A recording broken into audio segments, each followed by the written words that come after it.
Story 1. It was a silly server position, but during the interview, the guy asked, "Do you smoke?" My 19-year-old stoner brain responded, "Cigarettes? No, I didn't get the job." Story 2. I did not prepare for the question about 3 skills I can improve. My job was to work with disabled kids, and I said I could improve my patience. I did not mention timeliness, communication, or team-building skills, just patience. Story 3. I went for an interview at a local movie rental store and completely blanked when I was asked about the movies I had watched recently. After a long and awkward delay, I mentioned Cheech and Chong and ended up laughing nervously. Story 4. I was interviewed at a bank. It was going perfectly despite my nervousness, and I felt I had a great chance. Then, as a final question, the panel asked me, "Why should we hire you?" I impulsively replied, "Because I probably won't steal your money." I was not hired. Story 5. At the end of the interview, I jokingly said, "So, when do I start?" That was a terrible decision. Story 6.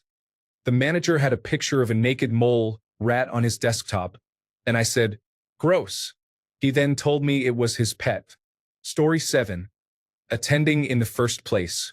At the end of a productive 2-hour interview for a position I was well qualified for, the most arrogant of the 3 interviewers revealed that the job they would be offering me was actually 2 levels down from the one for which I had applied, with a salary of just over half. He made this statement without the slightest hint of embarrassment, essentially indicating that the company routinely deceived their prospective hires.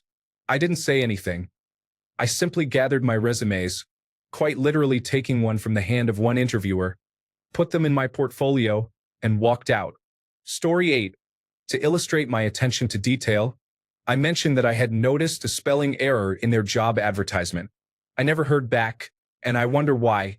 Story 9. I once interviewed to sell an allergy medication. It was a launch of a twice-daily alternative to allergy shots, which are administered monthly. The interview was going well until I was asked if I had any questions for them. I do my homework, and when this comes up, I ask meaningful questions because I don't want to get stuck working somewhere I don't like. I asked, "So, product X is a twice-daily product, costs the patient more than shots, nets the doctor less money per visit, and has about the same efficacy. What is your current strategy or vision for successfully getting this into the market and ensuring it is well adopted?" Needless to say, the director did not like my question and simply responded, "That's where you'd come into play." I wasn't offered the job, but that was fine because after that answer, I didn't want it anyway. Story 10. I landed an interview with Moog Incorporated. I sailed through the questions about my past work experience and how I deal with problems. Then the interviewers asked me what I knew about the company. I said, "Oh, I know about Moog synthesizers. Moog Incorporated has nothing to do with Moog music synthesizers. They make precision controls for things like planes and rockets." In my defense, this happened in 1980, before everyone had personal computers, so researching a company was more difficult than it is now and would have required a trip to the library. Still, I should have done my homework about the company, and I didn't. Anyway, things turned out okay. I didn't get the job, of course, but the interviewers were very nice. The company flew me out for the day, treated me to lunch, and gave me money for my expenses. I ended up with more money than I started with, and I learned a valuable lesson. Story 11. Not exactly a mistake, but I went to the counter of the store and asked if they were hiring. They said they were and gave me an on-the-spot interview right there in the middle of the store with my mom standing next to me. I was 16, and she had given me a ride to the store. My mom proceeded to answer every question for me and kept promoting me. I ended up getting the job and worked there for over 2 years, so thanks, Mom. Story 12. I spoke negatively about my previous company. Apparently, that is a significant mistake. You should always express a desire to join the new company rather than appearing to escape a bad situation. Story 13. My first job interview was a group interview where they asked various questions related to pop culture and movies I hadn't seen because I lived a fairly sheltered life at that time. They then asked about our favorite animal, and I knew I had to say something to stand out from everyone else. When it came to my turn, I blurted out flamingo, thinking it would be a unique choice that no one else would consider. However, I didn't think far enough ahead to justify why it was my favorite animal, so I completely blanked on the follow-up question. I felt like I came across as a raving lunatic. Story 14. Interviewer. What is your biggest weakness? Me, bullets.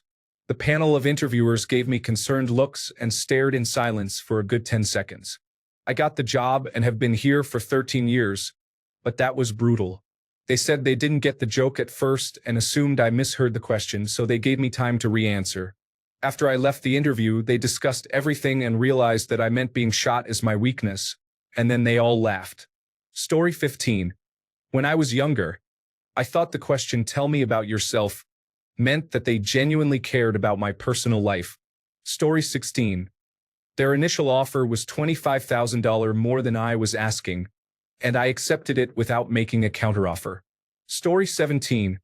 I was sound asleep when a hospital supervisor called me about a transport position. Being half asleep, I answered as if it were a driver position during the middle of the interview. He stopped me mid-interview and said, "You know this is an internal position, right? You move patients in-house." I apologized and mentioned that I worked the third shift and had just gone to sleep. I asked if we could redo the interview. He laughed and said he had time. I was hired a week later, and he jokingly teased me about it for a couple of months. Story 18. Not an interview, but in high school I was auto-rejected from a clothing retailer. I believe it was because I selected "strongly disagree" for the statement, "I am a people person." I did not make that mistake again when I started applying for more important jobs. Story 19. Accepting the job offer on the spot was not a good sign. It usually indicates desperation or dissatisfaction with the position. Story 20. I didn't conduct my research and didn't realize one of the main people I would be interviewing with was a girl I had been involved with a few years prior. Story 21. My first job out of high school was for an emergency room technician position. The interview was a group meeting with myself, human resources, and the director of emergency services. He introduced himself as Dr. Charles. Throughout the entire interview, I, without realizing it, kept calling him Dr. Charles. Luckily, he had a good sense of humor, as did everyone else on the panel. I thought I had completely failed, but the following week I received a call from Human Resources to start onboarding for the emergency room technician position. I must say I didn't expect things to turn out this way, but I'm glad they did. Story 22. Where do you see yourself in 5 years? Owning my own business and not being confined to a dead-end job. I am still employed, though. Story 23. Not walking out the second I realized they pulled a bait and switch was a mistake. We were more than halfway through the interview when they said, "The listing says X, but we're looking for Y." I accepted the situation out of desperation. I should have taken any temporary job until I was back on my feet or got a temp-to-hire position, but desperation and logic often do not go hand in hand. Later, I found out that 2 others had backed out. Then they tried to force me to engage in unethical, likely illegal actions. I eventually walked away. I was in a worse place after that. Listen to your instincts and know your worth. Story 24. My interview was at 6 in the evening at a coffee shop right across from the business. The owners were going to close up for the day and then meet me at the coffee shop for the interview. I arrived early, but since I didn't want to loiter, I bought a coffee so I could sit at a table and wait for them. They eventually showed up about 15 minutes late.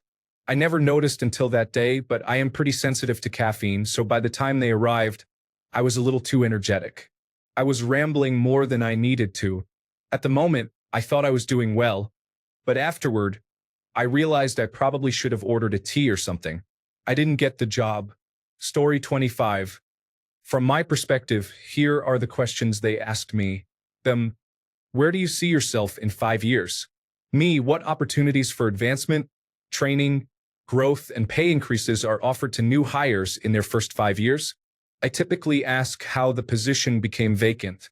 It's usually revealing when the interviewer speaks poorly of previous employees.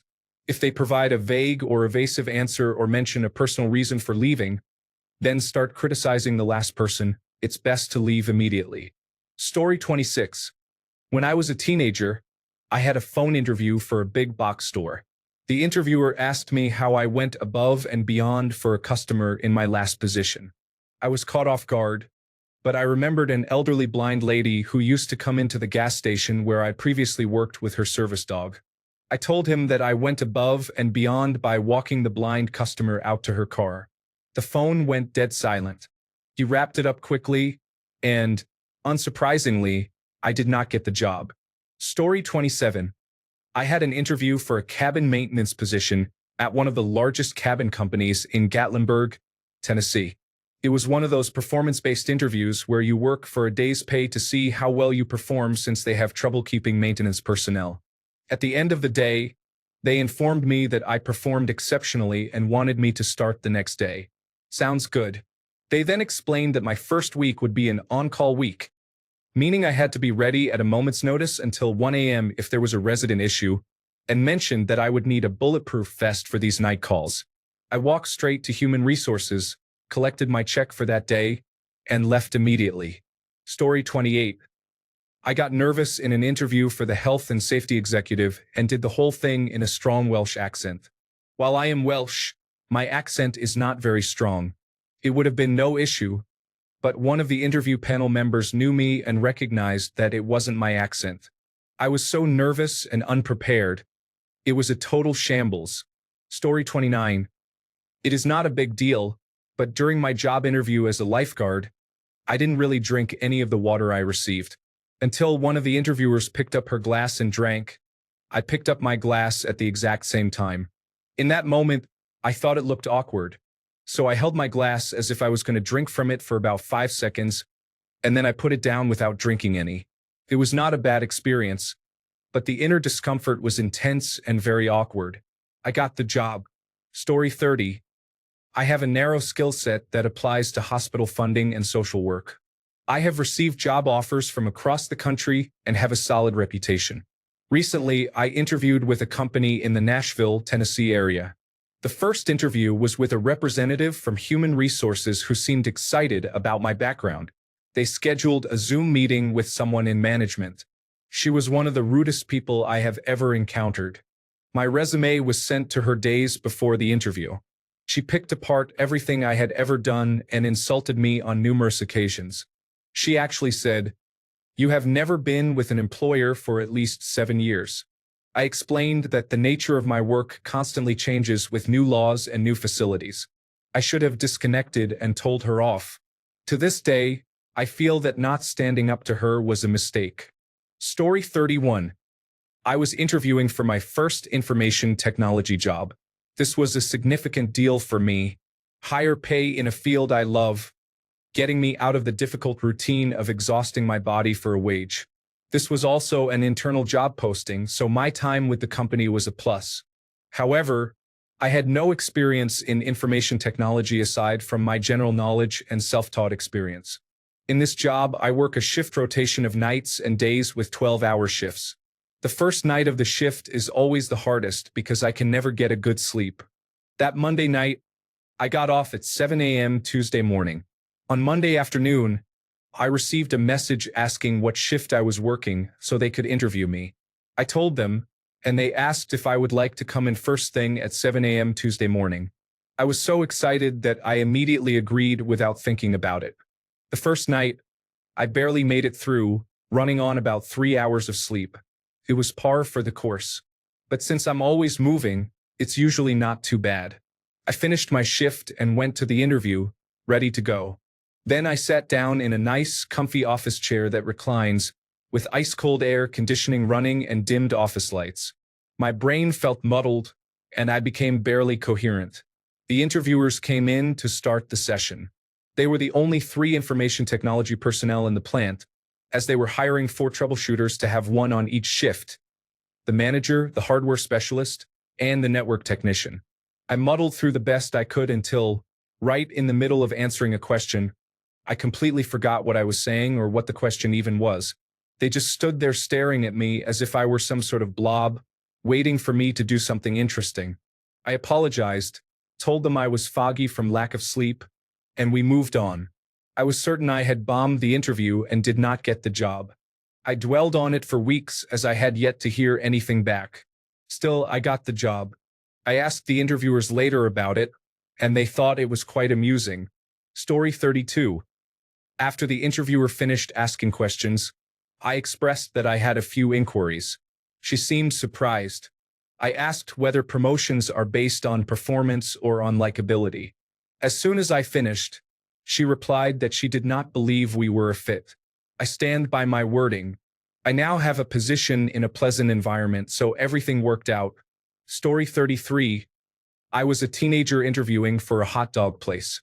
They asked what the most important thing is about their organization, and I shrugged and said, I don't know the wieners. I didn't get the job. Story 34. I blanked when they asked me what I do in my free time. It was a paralegal job and I was brand new. I had color-coded notes about the firm and my relevant skills, but I had spent the night before in a club celebrating a friend's birthday. So I panicked and mentally listed all the things I couldn't say. I have a dog. We go hiking, and I swim. He just kind of splashes around. I got the job, and 5 years in the legal field have taught me I could have said I've been supporting a friend who is just getting into stripping lately. Story 35. I asked if I should negotiate my salary with the person interviewing me. I said what I was thinking out loud. His expression still burns in my memory to this day. But I got the job, impressed him and myself honestly, and really enjoyed it. Sadly, I had to leave to help raise my grandkids after 6 months. They tried to keep me, offered more money, and even a contract position working from home long before the pandemic, but I had to give all of my attention to my grandkids. That moment still embarrasses me to this day. Story 36. I thought I was at a different company. I completed their interview, and when they asked what I knew about them, I shared all the information I had read, assuming it was a construction company and that I had applied for their tech support position. The interviewer informed me that they are actually a router company. Surprisingly, I did not get the job. I don't know how I mixed it up so badly, but I learned to double-check the company I am interviewing with. Story 37. I didn't know it was a multi-part, back-to-back interview. I think I really excelled in the first part. The conversation flowed, and everyone was laughing and having a good time. By the end of the first part, I had completely worn out my energy for social interaction. Then they all stood up and told me the manager would be in soon. I was just completely drained and not at my best. I struggled with basic interview questions and didn't receive a call back. Story 38. Turning up. A while ago, I had my first interview in over 10 years, and I think nerves took over. It was a mess. On the positive side, the others I've had since then have gone much better. Story 39. I had a phone interview with a wine shop, and they asked if I liked wine. I didn't want to sound like a typical hard-drinking 18-year-old who parties, so I said no. That concluded the interview. Story 40. While I was interviewing for a job, I couldn't remember the word fajitas. I called them, Mexican food you have to put together yourself. I didn't get the job, but it was a blessing, as a better opportunity at another Mexican restaurant came along a week later. Story 41. One of the biggest mistakes I made in a job interview was not adequately researching the company beforehand. I failed to thoroughly investigate the company's background, mission, values, and recent projects. I only had a superficial understanding of what the company did. During the interview, I provided generic answers to questions about why I wanted to work there and how I could contribute. My lack of specific knowledge made it clear that I hadn't done my homework. Story 42.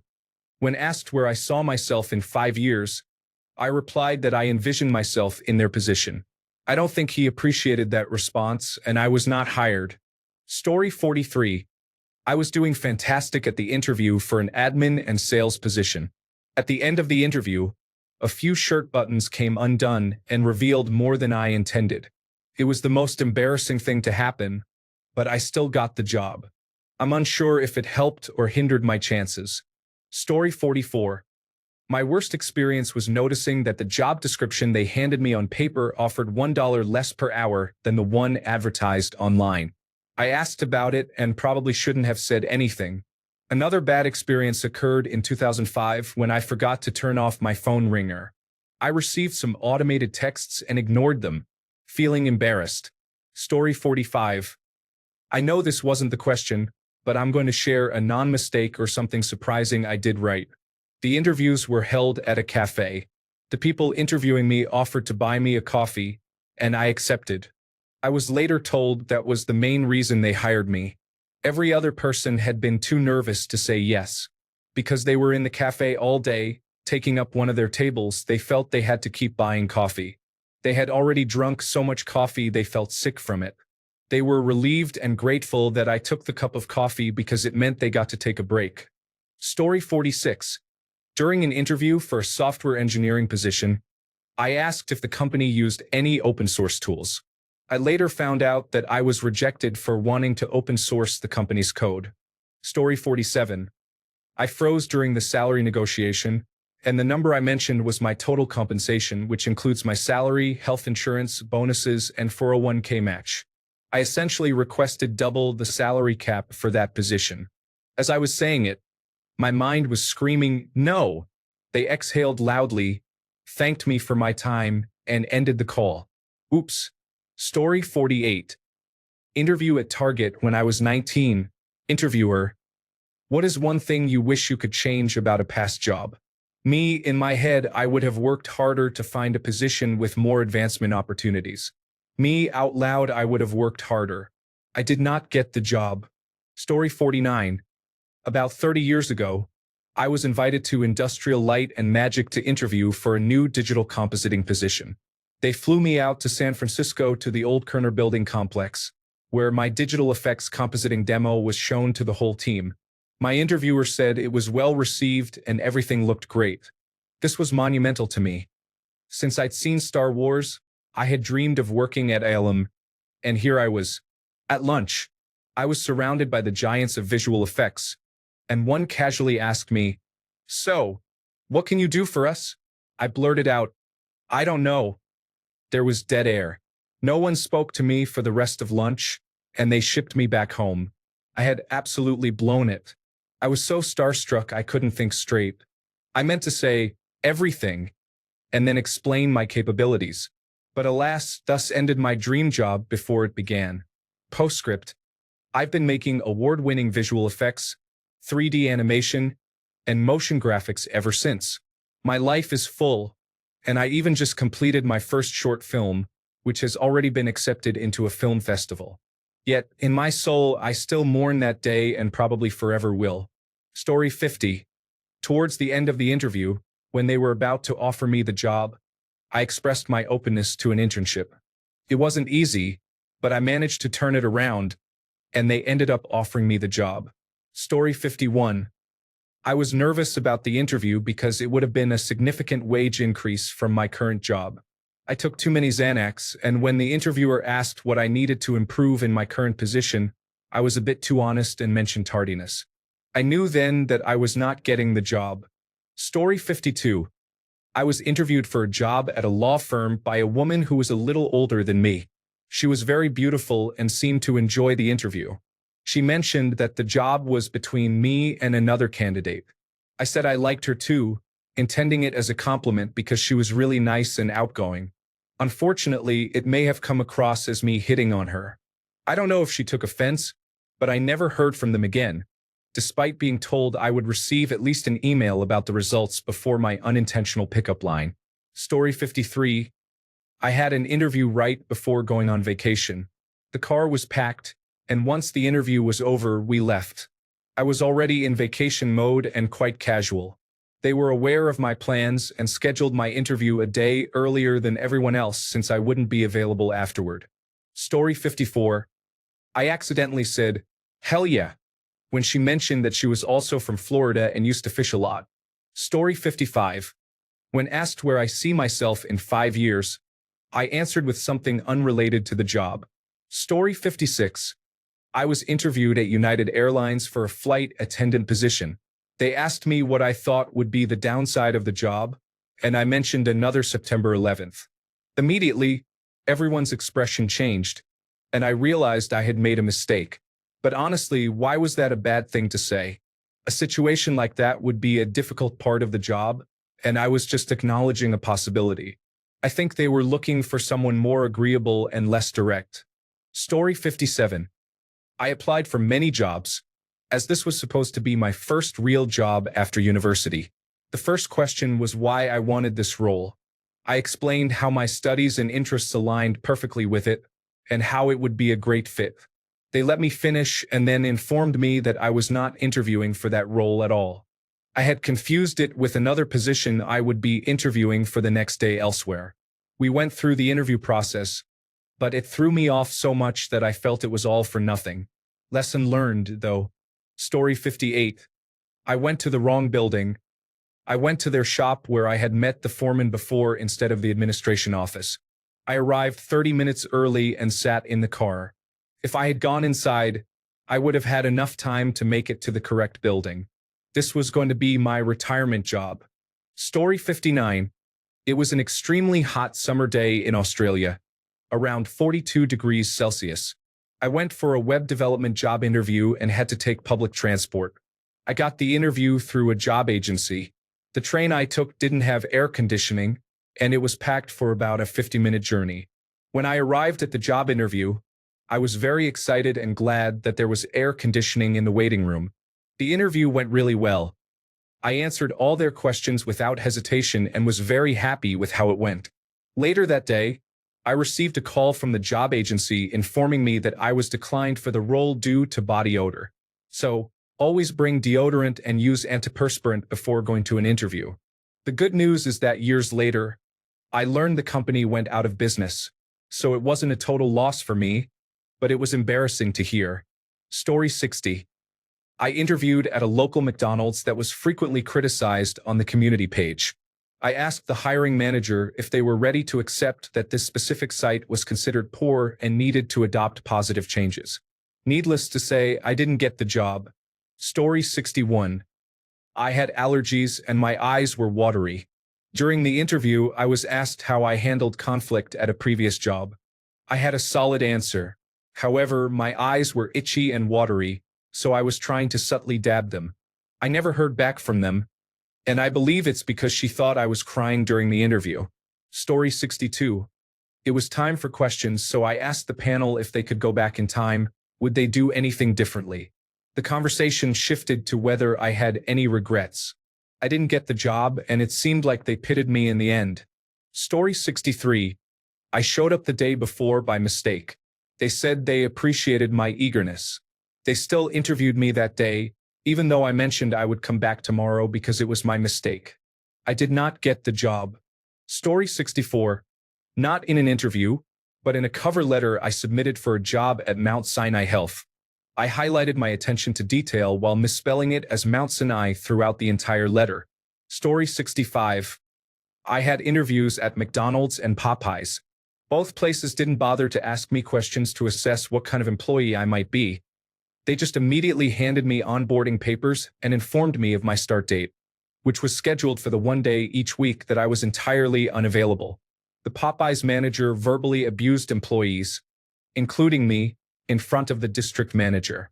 When I quit after a few days, he refused to pay me for the work I had completed and removed my access to pay stubs. He had also lied to me about my hourly rate during the interview. He said I was starting at $14 per hour, but when I logged into payroll during the brief time I had access, I found that I was only making $12 per hour. The manager at McDonald's was so disorganized that she couldn't keep track of who had quit and who still worked there.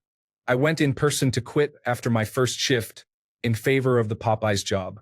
A few days later, she texted me asking why I hadn't been showing up for work and when I would return for training. I replied, reminding her that I had quit in person. I don't remember her exact response, but I recall that it was rude. I took these jobs because my previous position had severely cut my hours from nearly 30 a week to not even 10 a week, and both places wanted to give me at least 30 hours a week. After I quit both jobs, my original employer increased my hours again, and I have since been promoted to full-time with a consistent 35 hours a week. I was 20 years old at the time and had very little job experience, so I didn't fully understand how interviews and jobs were supposed to work. Story 66. I told a chief executive officer interviewing me that I despised Bavarian Motor Works vehicles. He then proceeded to show me the new Bavarian Motor Works vehicle he just bought. Story 67. When they ask you to tell them about yourself, they do not mean it literally, unless they provide examples like your hobbies. Generally, they are interested in your work history and what you are doing now. Story 68. Two interviews stand out to me. The first was for an office worker position at an insurance agency. Them. So, why do you want to work in insurance? Me, well, insurance is as good as anything else, I guess. The owner laughed, and I ended up getting hired for some reason. The second interview was for a position working with the elderly, conducting Alzheimer's testing. I had just graduated from college. Them. Where do you see yourself in 5 years? Me, oh, I don't know. I'd like to buy a house, maybe have a wife by then. I didn't get that job. Yes, I'm on the autism spectrum, but I do well in information technology since they tend to ask pretty straightforward questions about skills during interviews. Story 69. I informed the McDonald's manager about an incident at my previous job where a coworker dropped a piece of chicken on the floor. I told the worker to throw it away, but she refused. I then reported it to the assistant manager, but she looked at me as if I were foolish. I didn't get the job at McDonald's. Apparently, you're not supposed to speak negatively about your previous job during interviews. Story 70. One time, I went to an interview after going to a goth club the night before. I completely forgot to clean the black nail polish off, so I tried scratching it off on the train ride there. It was not a good look. The lady who interviewed me criticized my appearance based on that. She really tore into me as hard as a complete stranger can. I was young and hungover, so I kind of put up with it. In hindsight, I should have stood up for myself. If she was going to judge me over nail polish, I bet she treated others even worse for less. I'm glad I didn't get hired. I ended up getting a decent temporary job at a .com company, doing mundane work for good pay. When they went out of business, I was allowed to take whatever I wanted from the now-defunct office gear. I only managed to get a computer, though no furniture. Story 71. When the interviewer asks, "What do you think you need to work on?" and you tell them the truth, they never call back. Story 72. Interviewed at Blockbuster. What kind of films do you dislike? Usually the films playing on repeat on the screens here. I was not offered a job. Story 73. The interviewers asked me what separates me from everyone else, and I answered, because I'm a fun person. Somehow I still got hired, but that response was not very clever. Story 74. I was 19 and eager to get a job that I really wanted. During the interview, I was asked a question I couldn't answer. Tell us about a time you made a mistake that negatively impacted your job. At that time in my life, I hadn't made any significant mistakes. So, I lied and made myself look incompetent. Unsurprisingly, I did not get the job. Story 75. I had an online interview yesterday, and my video froze. I told him I would leave and come back, hoping that would fix it. However, every time I closed the program and clicked on the link, I just got a blank screen saying, "Leaving." After several minutes, I was worried he would think I wasn't coming back. In my frustration, I said, "What is happening?"